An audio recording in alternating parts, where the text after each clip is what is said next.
presented by Alvela Music Khagaria। रोटी के छौड़ा दारू पिए छे मम्मी गे काटी के छौड़ा दारू पिए छे। अभी आप सुन रहे हैं आर्यन अलवेला की प्रस्तुति। रोटी के छौड़ा दारू पिए छे मम्मी गे music by DJ Umesh Sukhipur बाजार।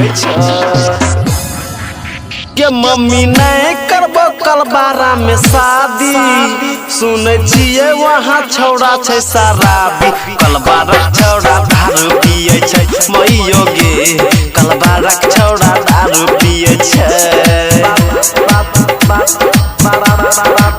के मम्मी नहीं करबो कल बारा में शादी सुने छिए वहाँ कोई न से बाजी कल बारा छौड़ा गांजा पिए छे मैयो गे कल बारा छौड़ा दारू पिए छे।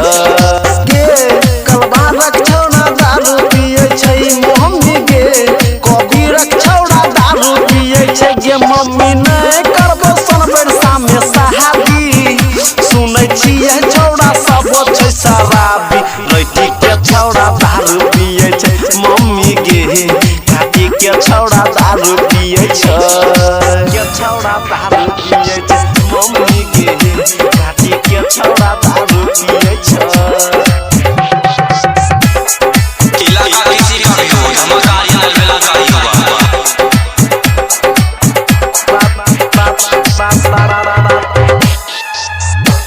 कल बारा छौड़ा डीजे उमेश मैयो गे कल बारा छौड़ा सुखीपुर बाजार।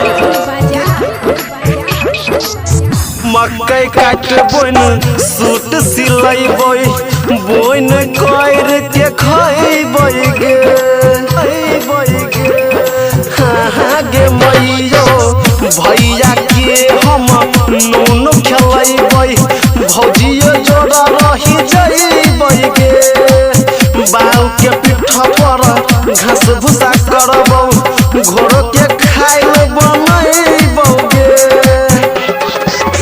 ये जदी जैतो या मौसी में दिन बान्हे मम्मी लगाबो गे हमहु कान धान पर छौड़ा दारू पिए छौ मम्मी गे अमौसिक छौड़ा मधु खाए छौ गे त्रिपातिक छौड़ा बीड़ी पिए छौ मम्मी गे त्रिपातिक छौड़ा गांजा पिए छौ। गे मम्मी नहीं करबो कल बाबा में शादी सुनै छिए सब छै गे न से बाजी अरुण बढ़िया दारू पिए छे मम्मी गे ओकरा से शादी कहियो नहीं करब गांजा पिए छे मैयो गे कल बारा छौड़ा दारू पिए छे। इलाका किसी का भी हो धमाका आर्यन अलवेला का ही हुआ। कल बारा छौड़ा दारू पिए छे।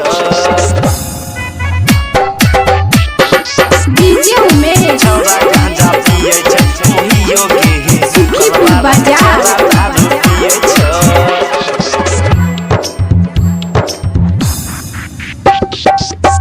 आई कल के छौड़ा तनिए गोसे दारू तारी पिए गे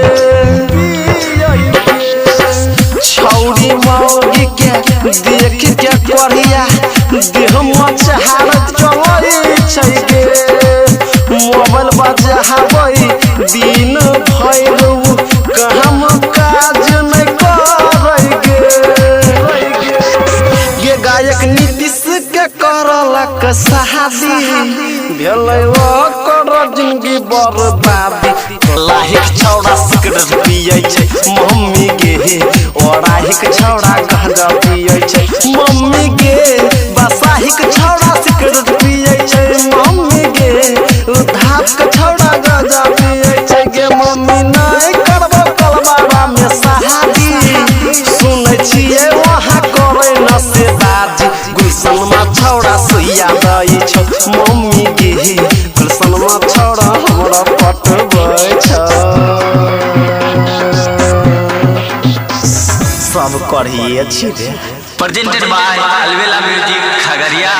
presented by Alvela Music Khagaria। रोटी के छौड़ा दारू पिए छे मम्मी गे काटी के छौड़ा दारू पिए छे। अभी आप सुन रहे हैं आर्यन अलवेला की प्रस्तुति। Music by DJ Umesh, Sukhipur बाजार।